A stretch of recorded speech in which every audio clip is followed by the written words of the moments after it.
Welcome to Women in Power Active, an initiative started by You Are Sportswear to empower women to find their own active adventure. I'm your host, Jacalyn Gross. Today's guest is Cherilyn Suiter, a living testament to the power of reinvention and grit. After stepping away from triathlons in the 90s and battling years of health challenges, Cherilyn made a bold, life-altering decision in 2022 and put her well-being front and center. Embracing the journey one step at a time, she transformed her life through small, deliberate shifts in her diet, exercise, and mindset.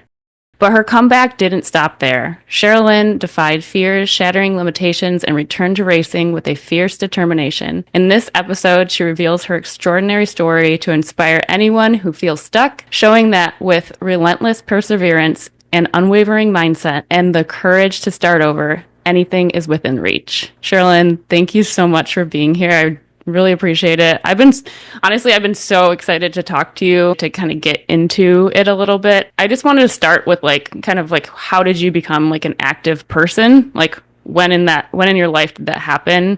Happened pretty early on in middle school, high school. I did cross country and track. I actually started earlier than that. My mom threw me into ballet for a number of years, so I was doing that for a while, and then I just started running because I saw Julie Moss, 1982 Ironman, crawling across the finish line, and I was young, but I was really inspired by that. And it's not the reason why I started running, but it was a very good start to why. And so from there I just did cross country in college and started getting into triathlon after that. You know, kind of running to triathlon, like how did that piece happen? Because it's kind of a jump to be, you're running and then there's like a lot of technical thing with tri. Yeah, so I was injured the first year that I went into college. And I was, like I said, I was on the team, and the trainer said, okay, you need to rehabilitate. I want you to go swim, do that for cross training. Okay, well, I didn't swim, so I would get dressed, I'd go down to the pool, I would sit on the side of the pool, talk to my friends, get my hair wet, and go back to the locker room. So every day I'm walking past his office with my hair wet. Mm-hmm. About 2 weeks in, he caught me red-handed. He came to the pool to see how I was doing, and I was sitting on the side of the pool. And so I got caught red-handed, so he made me join a swimming for conditioning class in the next semester, and that's initially how I learned how to swim. And then I was biking to school. I think it was like 8 miles each way, so like 16 miles round trip, 4 days a week. So I kind of had the biking thing down. Had the Walkman on, no helmet, backpack, no lights. That was back and forth to school. It never got hit, thankfully. But yeah, that's kind of what started it. And then I saw that there was a local race, and I was like, hey, I can swim, bike, and run. I can do that. Mm-hmm. And so I jumped into it, 1987, and I was hooked. I took third in my age group, and I was like, oh, okay, I like this. That was it. That was the birth of it for me. I know, it's always more fun and you got like some success like early on. Oh yeah. What university did you go to? I went to Bergen Community College in New Jersey because I grew up on the East Coast, and I didn't have too many plans to go to college, but I was given 2 scholarships to go to the school, so why wouldn't I go? Parents couldn't afford big time college or anything, so yeah, I took advantage of that, and it was really fun to compete in college. Kind of hard when it's community college and you have to end after 2 years. I got to experience it, and that was really cool. Yeah, I coach cross country at Everett Community College, and it's definitely hard because the athletes have to leave after 2 years. It seems like so quick, It is quick, yeah, for sure. Oh, that's cool. I did not know that about you. That's fun. Yeah, it is really fun. After your college, what competitions did you get into after that? I think I may have only done that one for the first summer. And then the second summer, 1988, I started doing what was at the time known as the Bud Light Triathlon Series, which is now like USA Triathlon.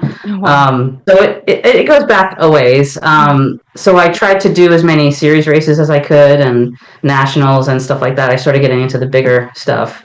and I was doing some pretty cool local stuff as well. I was winning a few races and, thought, hey, maybe I'll go down the pro path, which was ridiculous at the time. But, when you're winning things, it feels like, hey, I must be really good. But then when you throw me into the pot with, all the other good people, it's like, no, you're not as good as you thought you were. But, it was fun. It was a good time. And I really enjoyed the bigger competitions because you just felt bigger, you felt like a big deal to go. So very different than the local scene. Still, to this day, it's that way too. When did it end? And then when competing now start? Oh, yeah, that started January of 2022. So I took off like 20 something years. I can't really put my finger on how many years because I did try to start doing triathlon a million times over those 20 years and tried, failed.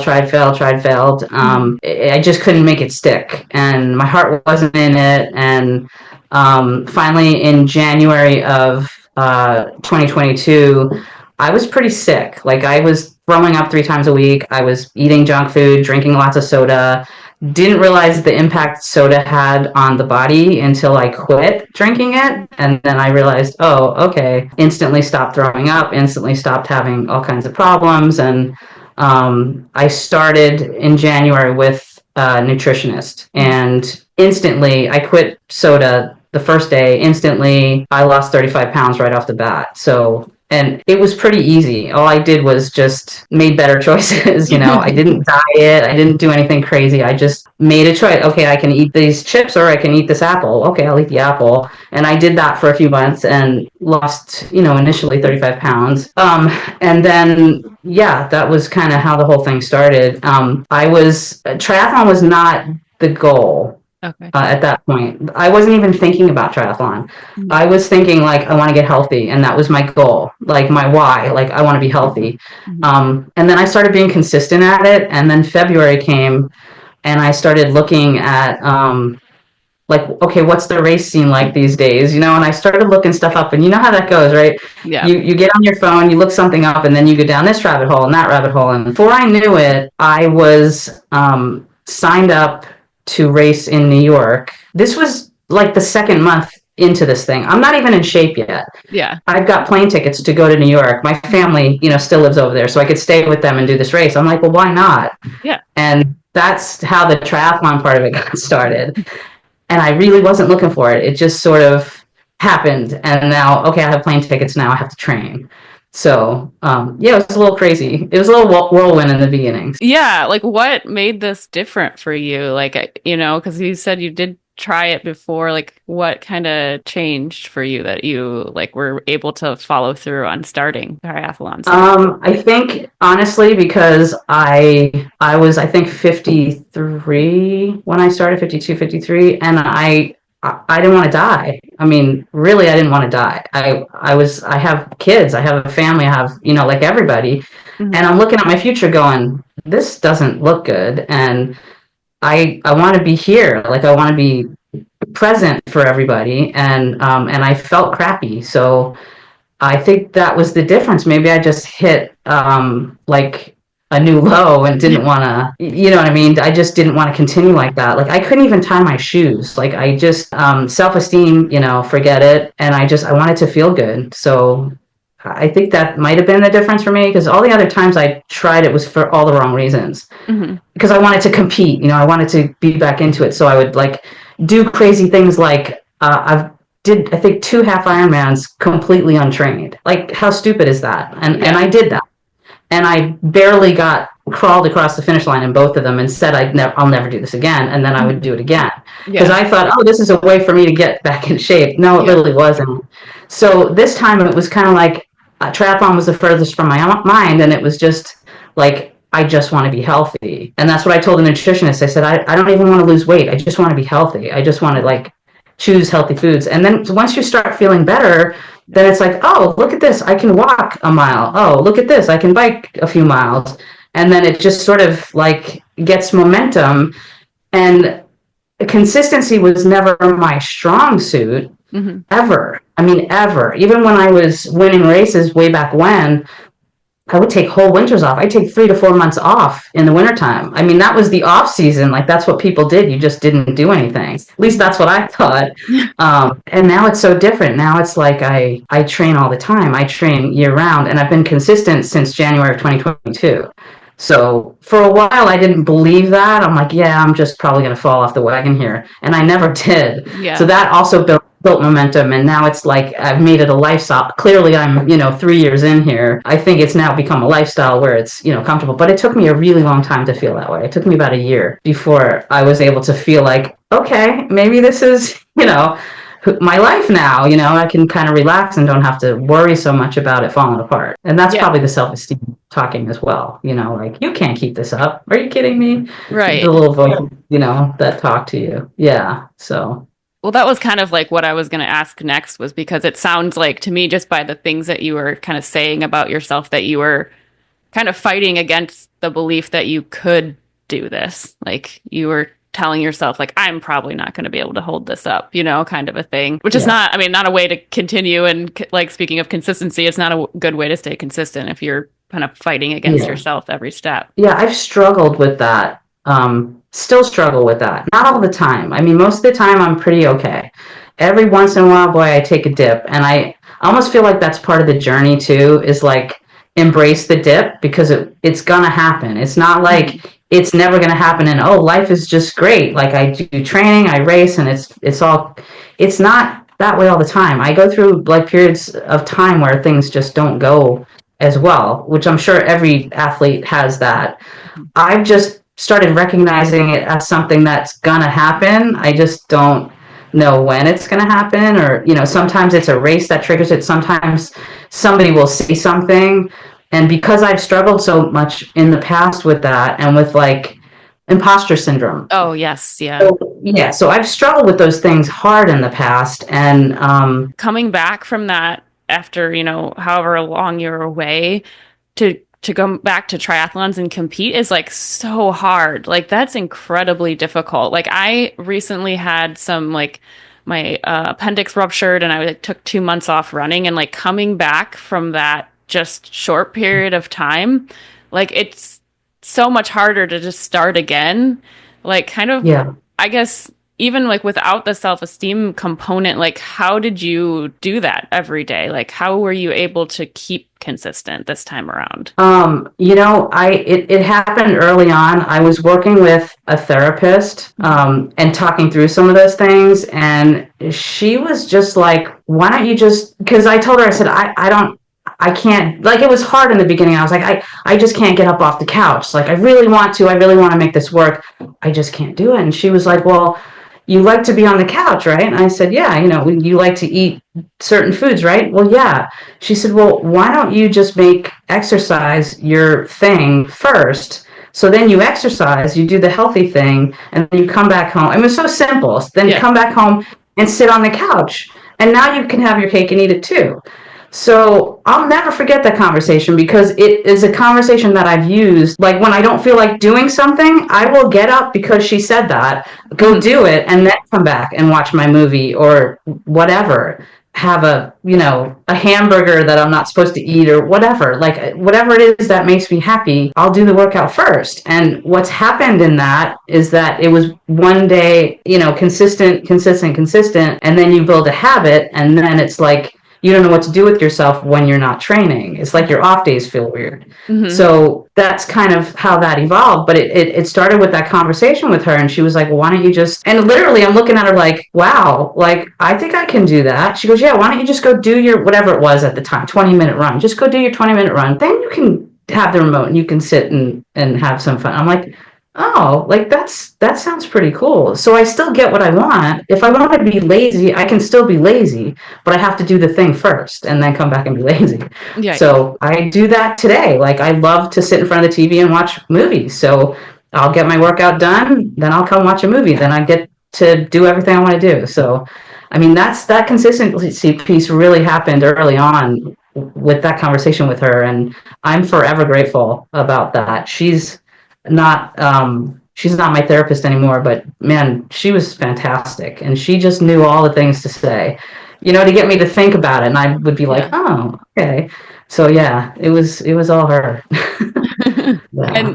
you have like some other support system in that you have a really great coach. How did you find this coach and like what inspired you to even find a coach? Because like most people are just like, okay, I'll start again. I'll, do my own training. I'll figure this out, How did you Yeah. get inspired to find a coach? Well, that's who I was, oh, I don't need a coach. I can do this. Yeah. I'm a few months in of this training. Now I only have till September, so I have 7 months to train for this first race. A coach that I used to know from New Jersey actually reached out to me and said, "Hey, I've been seeing your posts on social media. Have you ever thought about coaching? Do you want me to help you?" He actually asked me, "Do you want me to help you?" Hmm. So I was like, no, I don't need that. And then like a week later, I was kind of thinking about it. And I'm like, you know what? I think I'm in over my head. I think Yeah. I'm going to let him help me. So I called him back and I said, I think I am going to let you help me. And so I worked with him. His name was Russ Jones. He was great. He took me through that race in New York. I Hmm. qualified for Ibiza, Spain. He took me through Spain. The entire time I'm working with him, I'm also working with Christina, who is my coach now, Hmm. but I'm working with her on the mental side of things. So she's helping me to overcome some fears with the lake because I was Hmm. having fears just getting into the lake and swimming. So I'm working with her kind of at the same time. And then I had no idea she was a tri coach, but we got along so great. And Hmm. I was like, man, the last day that she was supposed to be working with me when I got back from Ibiza, I said, man, if you ever like decide to do triathlon coaching, please call me up. Like I'll sign up right away. She Yeah. goes, oh, I am a coach. And I was like, I couldn't believe it because she never told me that. Like she didn't really share that much. We had sort of this professional relationship going on. Yeah. And she didn't share that much about herself, so I had no idea. And maybe I should have had an idea, but I didn't. And so Yeah. then, yeah, then I started working with her. And so I've known her for the same amount of time, just about as my little journey here. So That's incredible. yeah, her name is Christina. She's with End Flight Coaching. Her and her husband, John, they're phenomenal. She says that she just shines the flashlight, but it's really a floodlight. And um, she's Yeah. really, really taught me a lot. I'm learning a lot from her and, just about touch base with her every day. And it's a unique relationship to have with a coach. But yeah, I was determined I was going to do this by myself. Like, what do I need a coach for? I was a coach for a long, long time. So Yeah. why would I need a coach? Hmm. But yeah, it's great. I just sit back. She loads the stuff up into Training Peaks. I just do what she tells me. I keep it simple. I do what I'm told for the most part. So yeah. Yeah. I mean, if you don't mind talking about it, what fears did you have with the lake? Because I know I think there's sharks everywhere, even though like it couldn't possibly be sharks in a pool or anything else, but I do it in my brain and I start thinking about it too much and then I freak out. Anything like lurking under the surface, Hmm. I think about that when I'm out there. But Yeah. I didn't really have that when I was younger. This is like an adult onset fish fear that I had, and it was kind of a joke.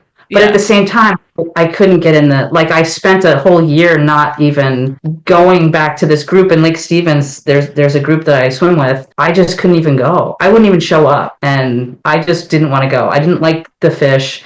And then there's aggressive bass in this lake. It's only in the spring. So what I've been doing each year since then is I've been waiting until the bass are gone Yeah. and then I go. So I've actually gotten a little better. I can get in there by myself now and I can swim like without others around me. And it took me a while to get there.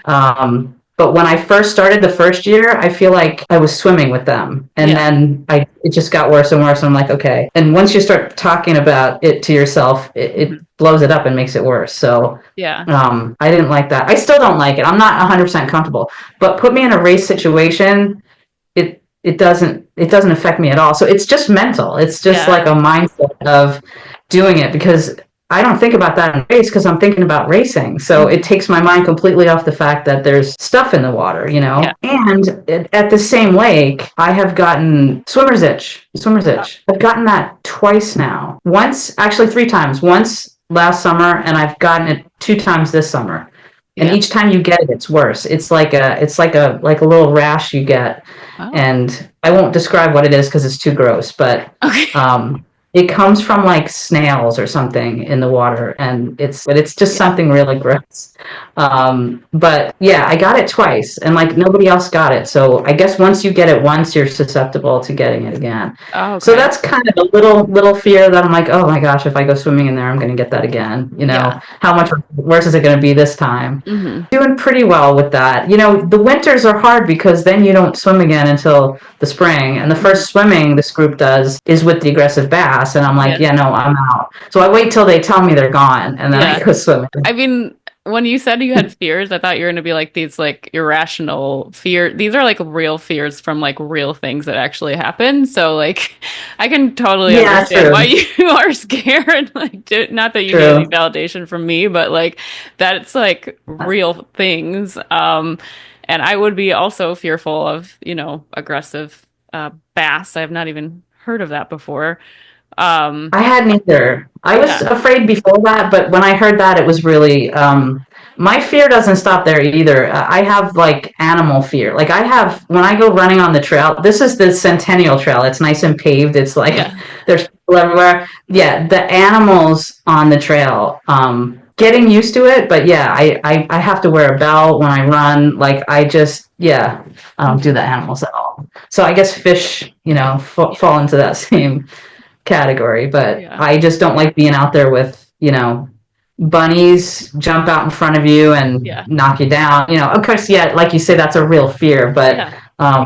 I do have some irrational fears about the animals on the trail because Yeah. I've never really actually seen one, Hmm. but it's up here. Yeah. So, yeah. I do have similar things with running on trails. So like I can definitely get that. I'm not going to say what they are because I don't want to give them to anyone, to you or to anyone else, but Yeah, yeah. yeah.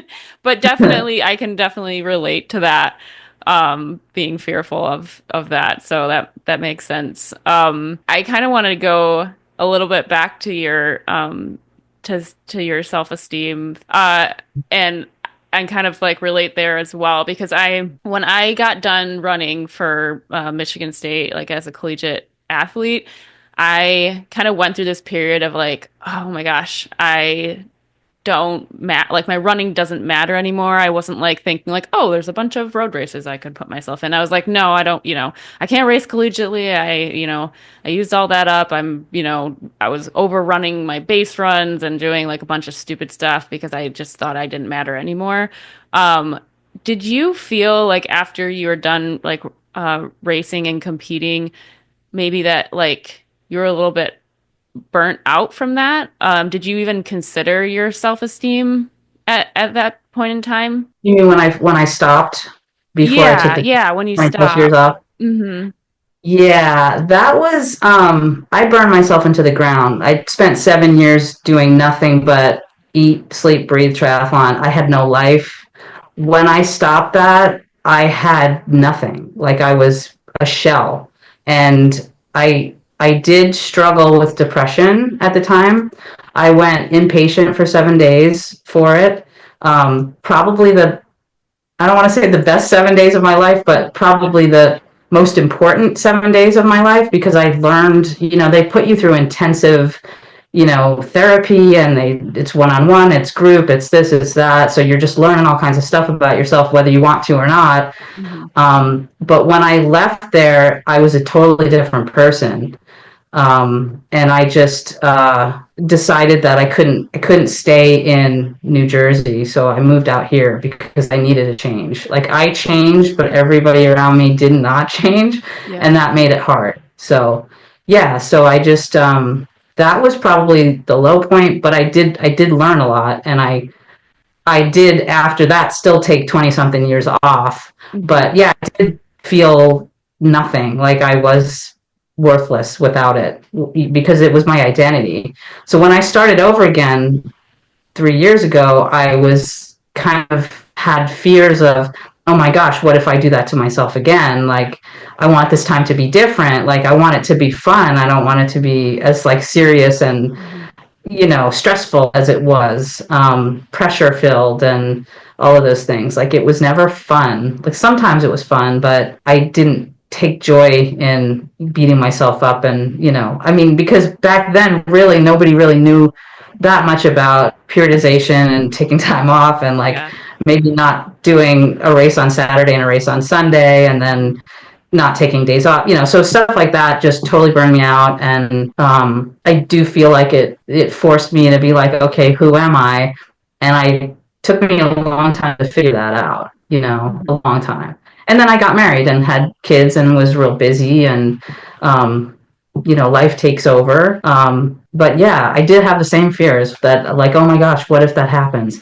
Again, now that I'm 3 years in, I'm thinking, yeah, it's probably okay now. It's okay to have fun now. Yeah. So yeah, so that's where I'm at. But no, I feel you on that. It's kind of the same. Like you just feel like, okay, I'm worthless if I don't have something, because people look at you and they're like, oh, you're so great at that, and then they see you as the triathlete or the runner or whatever it is, and they don't associate with you with anything else. So once that goes away, like you have no friends when it goes away because you didn't have friends in the first place.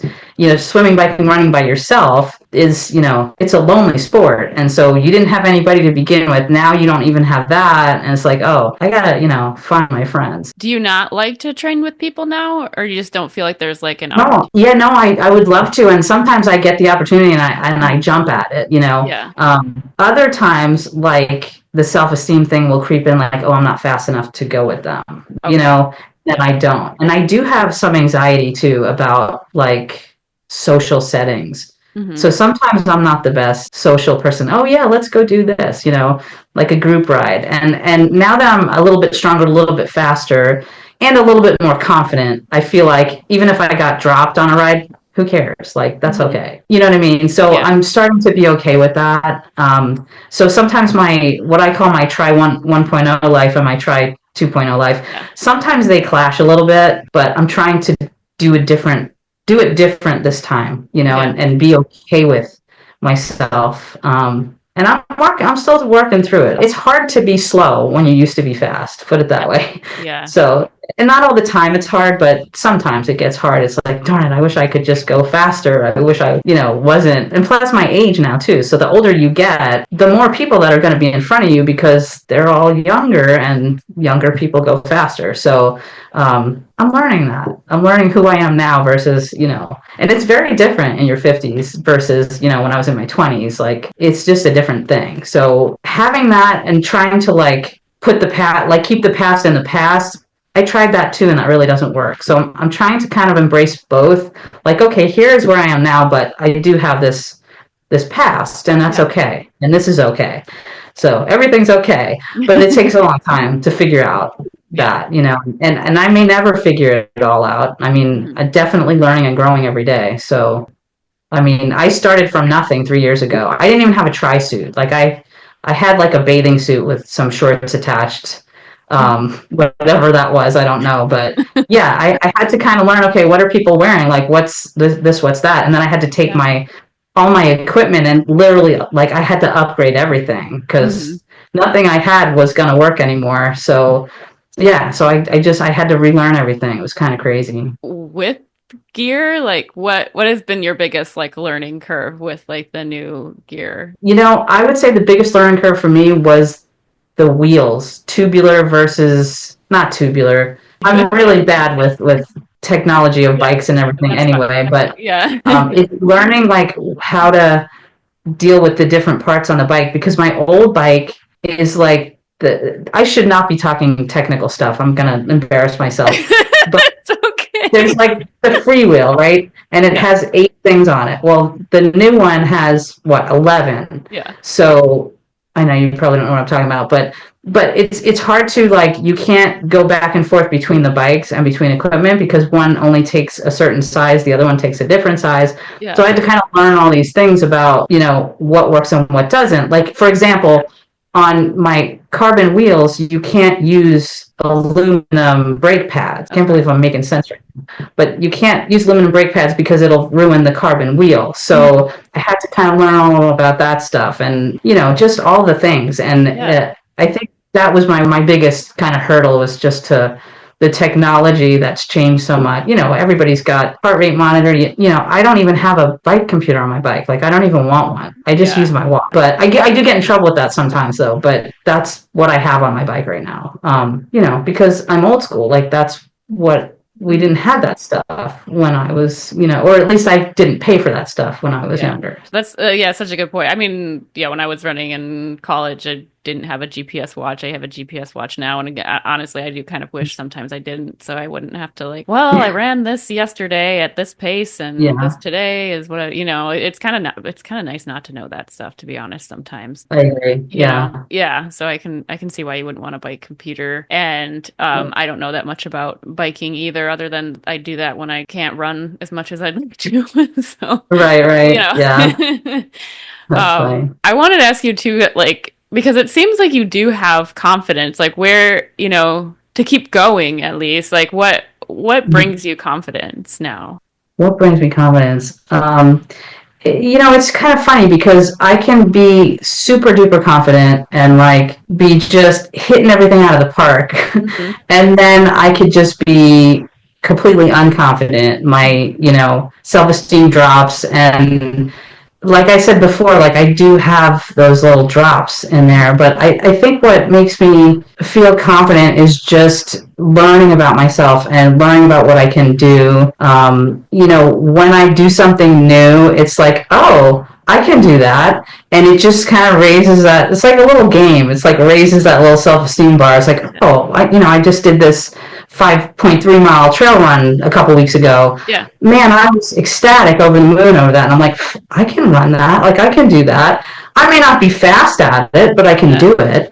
Yeah. And I think I definitely think that's what boosts my self esteem is just like trying new things and like, oh, I bet I could try that. I bet I could try that. And then I do it and it raises the self esteem. Now, if I don't finish something, then that little bar goes back down. Hmm. I know that. But yeah, I think just doing things that you didn't think that you could do. I mean, everything I'm doing, I didn't think I was going to do. I mean, I never thought I was going to race again. And I always wanted my kids to see me race. Yeah.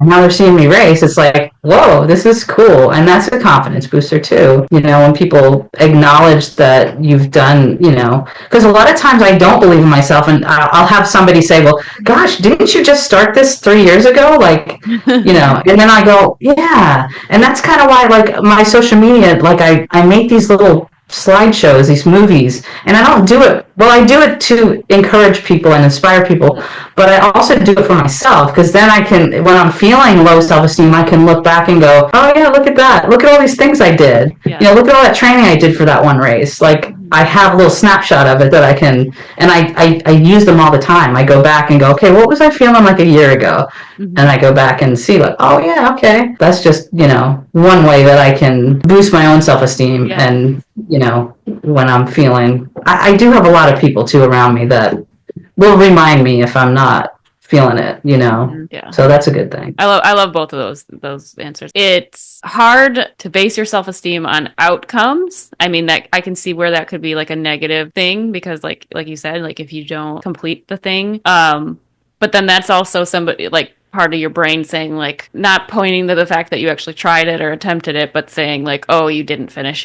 So it's just like things that you're probably still working on to work through. Yeah. Which is kind of why I like climbing a lot is because I get to publicly fail in front of other people, and it really does help me to be okay with it. The Yeah. fact that I've failed at that, which most people are like, oh, that's just climbing, but it to me it feels like okay, I failed, and just being that repetition of being like, oh, it's okay, oh, it failed, okay, it's okay, kind of keeping that going. Yeah. Has been a big thing for me too. So it sounds like you're like progressing through it. It's just like some things just need to, sometimes you need people to remind you that you've come a long way. Yeah, for sure. I mean, like when I did New York the first year, it was everything was great. Like there was little expectation. They canceled the swim, Yeah. thankfully, because I don't think I would have went to Worlds if they didn't cancel the swim. Mm-hmm. So I didn't have to do the swim, and everything was great. The next year, I qualified for Ibiza. I get to Ibiza, and the swim is, I could go on for days about Ibiza, but the swim was really, really, really difficult, and I was really sort of taken right out of my element. I hadn't swam in that kind of water. It was salty. It was crazy. Yeah. And I barely made it out before the cutoff. And I get on my bike and I made it 6 miles. And I was like, this is not my day.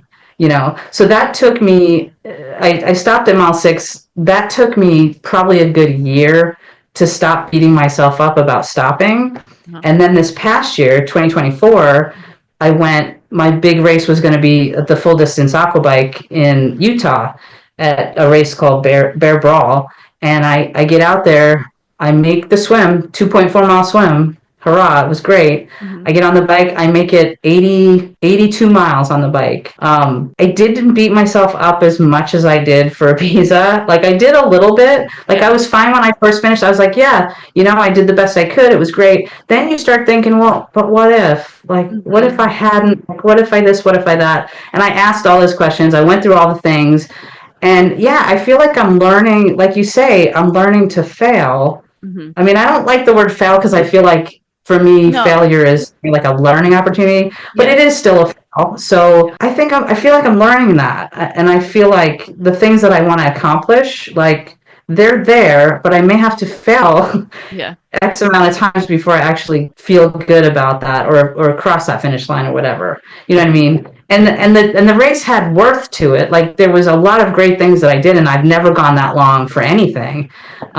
Plus, it really, I can't say it wasn't my fault. It was totally my fault, but the altitude got me, which Mhm. eventually dehydration got me that I had to drop out because I wasn't taking any food or drinking. So you beat yourself up. Okay, it happened, but then you learn from it. And then what are you going to do differently next time? And so, yeah, it's definitely a learning curve for sure. Yeah. I mean, yes, I will take that. I think I'm learning over and over again as I'm showing my stuff that I'm working through and saying no. Yeah. But yes, I totally agree.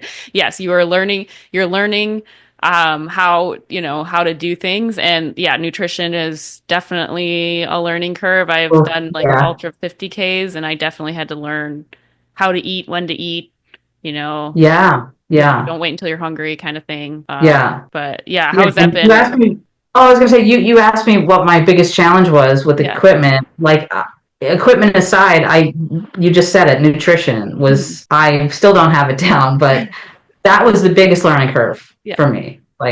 Like you say, when to take, how to take, and how often, all the things. And it's just Mhm. like I feel like maybe I finally have a little bit of a handle on it. Like Mhm. maybe I could do some longer stuff now. But Yeah. yeah, that's a big one. Get you into some long trail races. That might be fun too.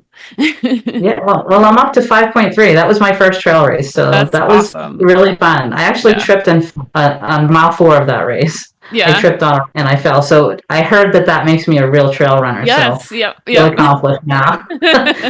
So yeah, didn't break anything, so we're all That's good. great. Yeah. Yeah. But definitely feeling my age though when I Mhm. fell is like kind of like, oh, okay. But it's all good. I got up, Yeah. I kept running. Yes. Yeah. Yep. Exactly. That's Yeah, all. That's the important part. yeah.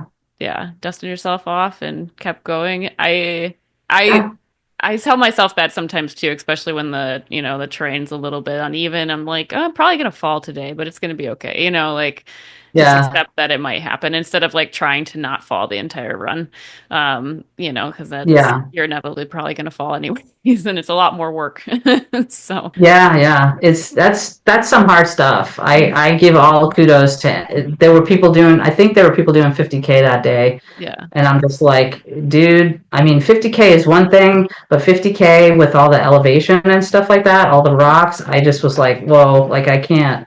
It's so incredible. So I mean, I have plans for 50K someday, but I Yeah. don't think it's going to be that 50K like with Yes. you know walking up the side of a mountain like it's a stair stepper. Yeah. Yeah, I don't see it happening. But who knows? Like Yeah. I didn't see any of this other stuff happening for me either. So, you Yeah. know, Yeah. even going to Bear and attempting it was a really big deal. And Mhm. I never would have guessed 3 years ago that I was going to do something like that. So Mhm.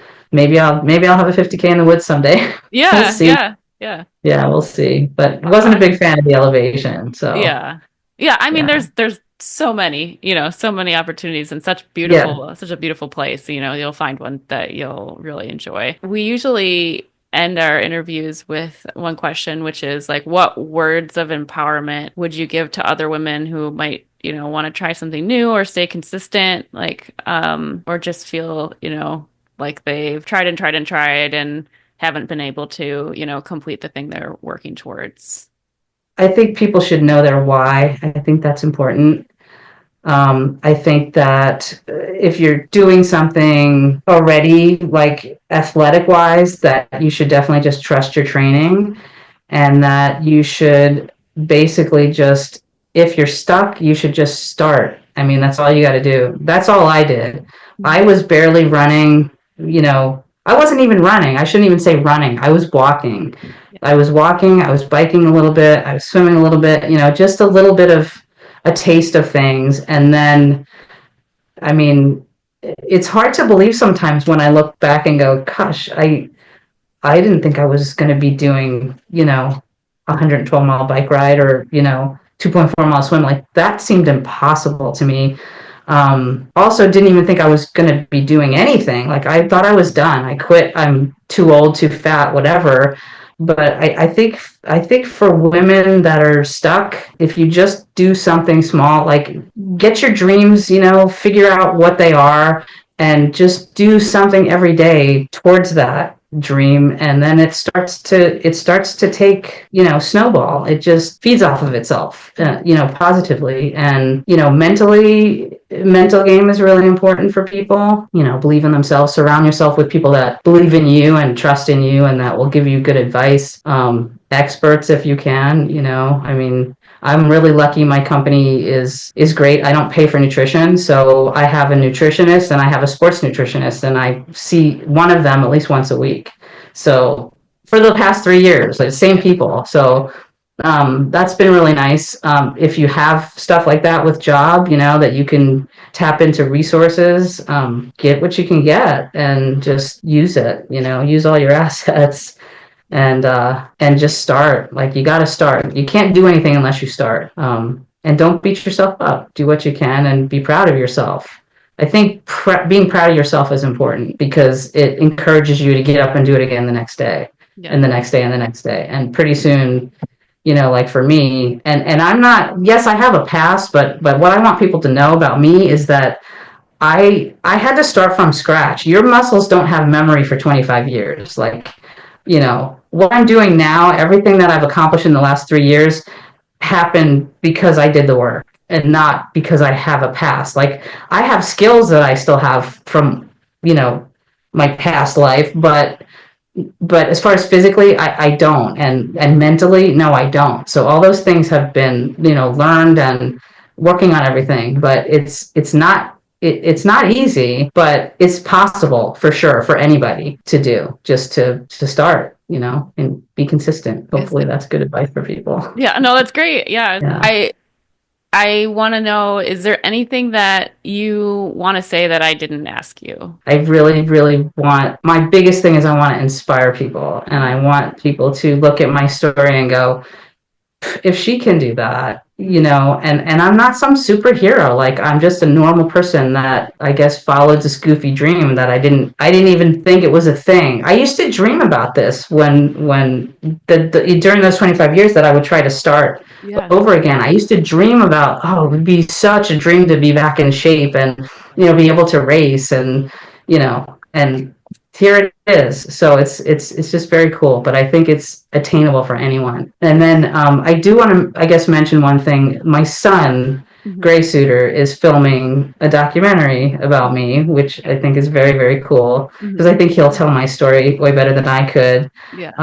But I wanted to say that he is working on that this summer. I don't know the timeline on it, but I want people to I want to get the word out about that so that people know about it and they can follow my story and donate to his GoFundMe and get the show on the road. Yeah. While we're talking about it, where would you like people to find you? I can be found on my Facebook blog at facebook.com, My Triathlon Journey 2.0, and Instagram at DC Suiter, DCSUITER is my Instagram handle. And then Gray's GoFundMe can also be found on my Instagram or my Facebook. It's pinned on my Facebook. So, Oh, perfect. yeah, thank you for Awesome. letting me plug that Of stuff. course. Yes. That's very exciting. And your story is so inspiring to me personally, just because like you've kind of had to come back to it. And even as somebody who has like come back to it from like a short period of not doing things.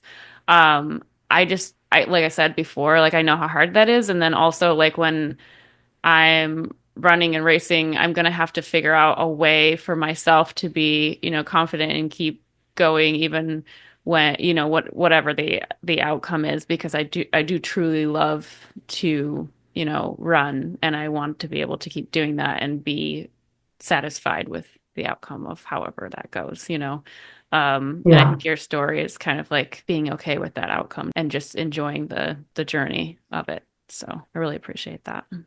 You have to enjoy it. It's so much better when you enjoy it than when Yes. you don't. Yeah. Yeah, for sure. Have fun with it because it's life. It's supposed to be fun. You can follow me personally. That's at Jacalyn Gross, Jacalyn Gross. You can follow You Are Sportswear. That's the letter U, letter R, Sportswear on all social platforms. You can check out any of our products at youaresportswear.com. If you are listening to this and you want to watch the video version, you can go to You Are Sportswear's YouTube channel and subscribe. Both the audio and video version of this podcast was produced by Jeremy Canaria and edited by me. Thank you, Cherilyn, so much. I really do appreciate it. I've taken a lot from this interview, and I wish you all the success, and I can't wait to see what you do next. Thank you so much. I appreciate your time today. Thank you. It's been great.